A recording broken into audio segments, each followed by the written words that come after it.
मेरी जर्नी 99 में गुरुजी के साथ स्टार्ट हुई अक्टूबर में। तो फर्स्ट टाइम मैं गुरुजी के पास गई मत्था टेकने, तो उन्होंने येलो चोला पहना हुआ था, मत्था टेका। मैं तो हैरान ही होगी ये कैसे गुरु है कि इतनी रॉयल ड्रेस।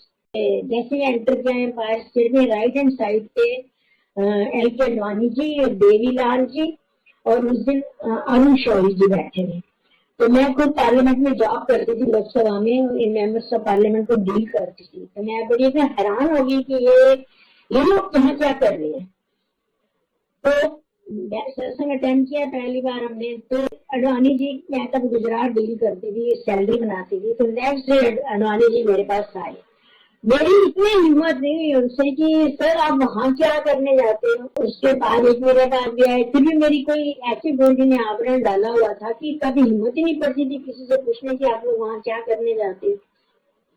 तो एक बार क्या हुआ कि मैंने गुरुजी का मत्था टेका और मुझे पता था कि गुरुजी बात नहीं करते हैं, तो जब किसी को रहम की नजर डालनी होती है तो देख लेते हैं। तो मेरी बेटी की शादी नहीं हो रही थी, तो मैं अपनी बेटी को साथ लेके गई। राइट हैंड साइड पे मेरी बेटी थी, गुरुजी सामने बैठे हुए थे दीवार के साथ। मैंने जैसे ही मत्था टेका, मैंने कहा गुरुजी अभी शादी नहीं हो रही। गुरुजी गुस्से में बोले, मैं कोई दोषी हूँ, ऐसा बयान नहीं हो रहा, जा रहे होते जाके। उनका कैसे? गुरुजी ने मुझे बोला, मेरी आंखों में एकदम आंसू आ गए। तो जैसे ही मैं मत्था टेक के उठी, जब टाइम आएगा ना तो केवल कड़े बोलेगी, रोज बढ़िया बदल के आएगी। तो मैंने अपने आप को कंट्रोल किया। मैंने कहा गुरुजी ड्राइवर होएगा, जा होती जाके बैठ जा, गुरुओं को लोग ज्यादा क्वेश्चन नहीं करेगा। बैठ गई। समझो कि 99 की बात है ये, और मेरी बेटी की शादी 2002 में हुई है। 2002 में उसकी शादी, और जैसा गुरुजी ने कहा था कि क्योरे खड़े डोलेगी, गलियां बदल के आई, उससे ज्यादा ही उसको घर मिला।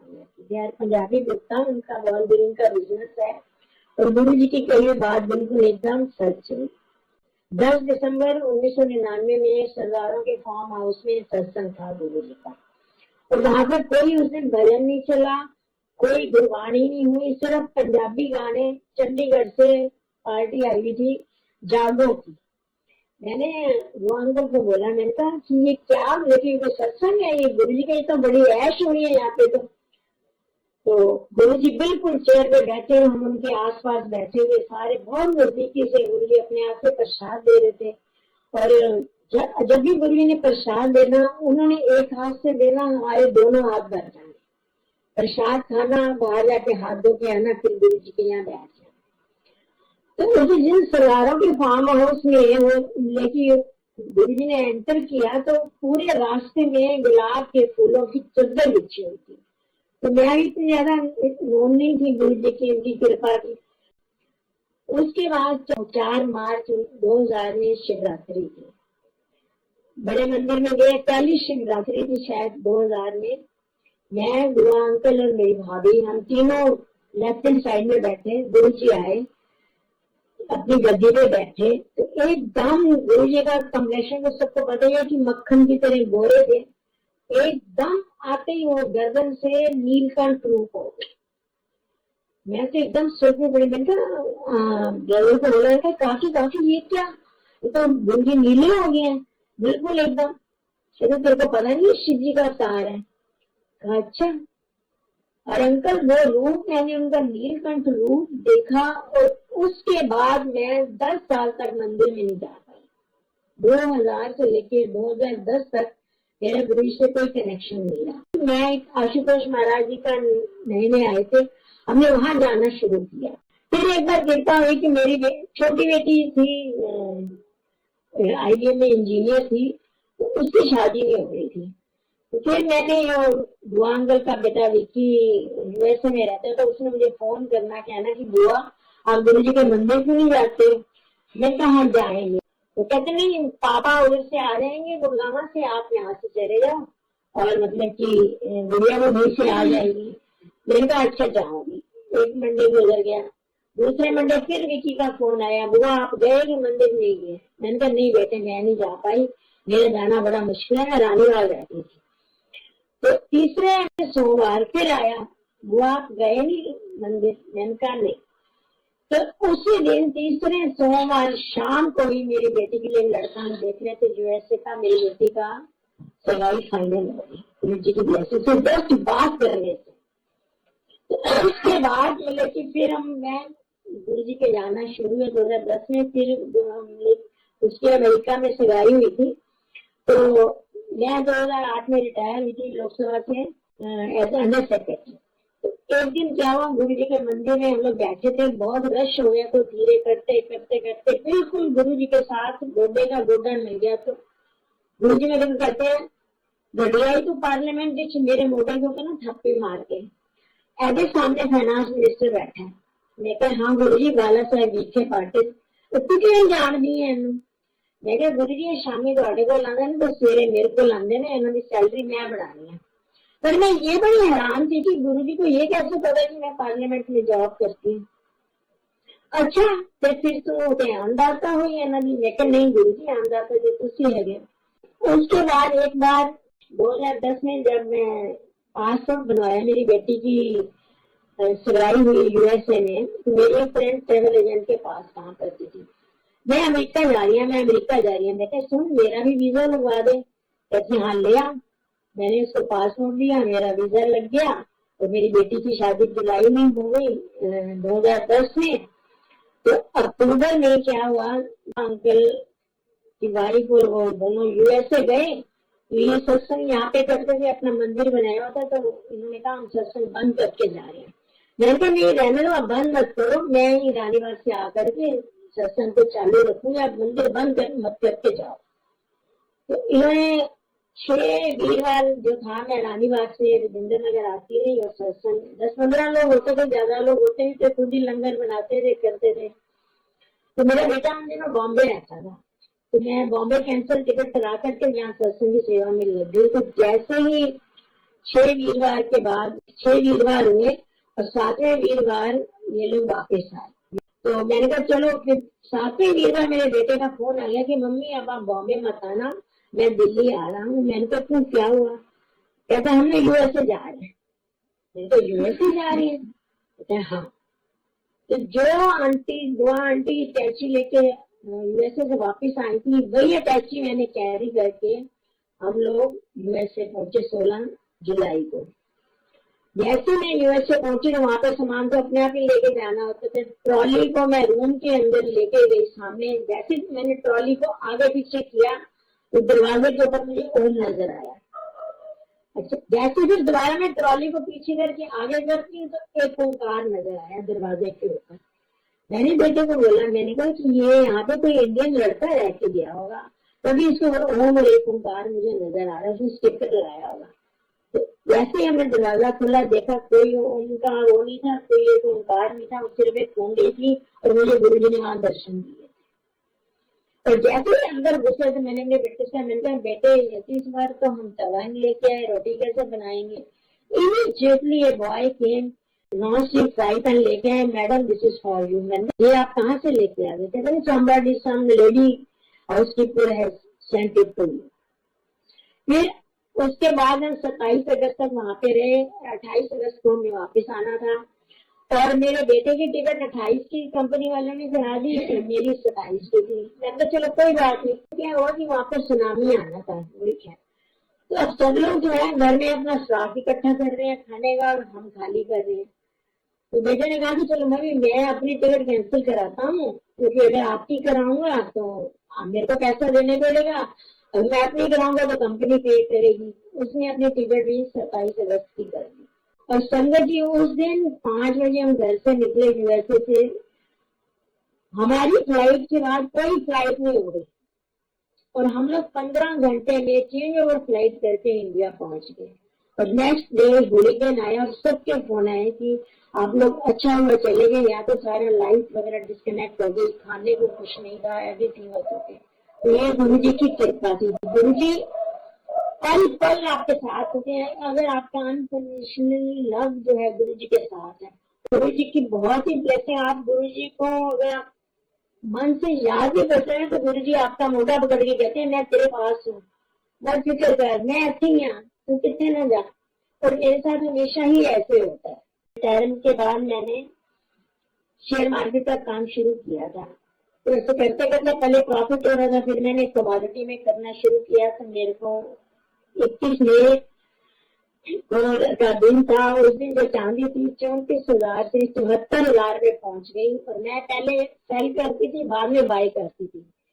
मुझे एक रात में ही 5.5 लाख रुपए का घाटा हो गया। मैं तो गुरु जी के आगे जाके रोई, गुरु जी ये क्या, मेरा तो रिटायरमेंट का पैसा था, मेरे तो कोई हराम की कमाई नहीं थी, आपने क्या कर दिया। रोते रोते गुरु जी कहते हैं तुम मेरे को पूछिए तो पैसा लगा रही थी। गुरु जी ऐसा डर, ठीक है। इन द मीन टाइम मेरे बेटे की नमूरा कंपनी में जॉब मिली और उसको जो बोनस मिलता था वो तो सैलरी से ज्यादा होता था। तो उस साल जापान में भी भूचाल आया था, बाढ़ आई थी, तो वहां पे भी उनको बोनस वगैरह नहीं मिलना था। बेटे का फोन आया कि इस बार हमें बोनस नहीं मिल रहा। मम्मी, मैंने तुम बोनस की बात करते हैं, तुम्हें तो डोनेट करनी चाहिए अपनी सैलरी, वहां पे इतना बुरा हाल है जापान में। इसके एक हफ्ते के बाद फिर दोबारा उसका फोन आया, मम्मी मुझे ना बोनस मिल रहा है। मैंने कहा कितना? कहता 5,22,000। और मेरी अपनी जो लॉस की फिगर थी वो भी 5,20,000, उससे 2 लाख ज्यादा मिला। फिर मेरे मन में लालच आ गया कि ये तो मेरे बेटे का पैसा है, मेरा तो अपना खोया है। तो मैं दोबारा स्टार्ट करती हूँ। मैं बॉम्बे गई अपने बेटे के साथ, वहां मैंने दोबारा ये शेयर मार्केट का काम शुरू करा। मैं आपको बताऊं कि मैं भीड़ लगा के सैर करने जाती थी, आते ही तो मेरा प्रॉफिट था। तो मैंने 3 महीने के अंदर 5.5 लाख रुपए कमाए। और मैंने गुरु जी को ये कमिट किया था कि गुरु जी अगर आप मेरे को 5.5 लाख रुपए मेरे वापस आ गया ना, मैं 1/4 आपकी दौलत में डालूंगी। अच्छा, अब गुरु जी ने तो मुझे दे दिए 5.5 लाख रुपए। अब मेरी बारी आई देने की। और हम इंसान है ना, हम तो उतने लालची हैं कि परमात्मा तो जी भर के देते हैं, लेकिन हम कहते हैं कि नहीं, हमने अपनी कमाई में से तेरे को दिया है। ये नहीं सोचते कि उसने जो दिया हम उसमें से दे रहे हैं। तो मैं गुरु जी का 7 जुलाई को बर्थडे था, तो मैं बैंक गई थी। मैंने कहा आज गुरु जी को मैंने लेके वो करती हूँ कि आज मेरे गुरु जी को अपना रिटर्न करना चाहिए। तो मैंने 50,000 का चेक भरा, तो वहां पे सर्वर बंद हो गया। मैंने कहा मेरे को रात जाना है गुरु जी को बर्थडे पे अपना वो करना है। तो इन द मीन टाइम वो लड़का आया, तो कहता है आंटी आपको कितनी पेमेंट लेनी है।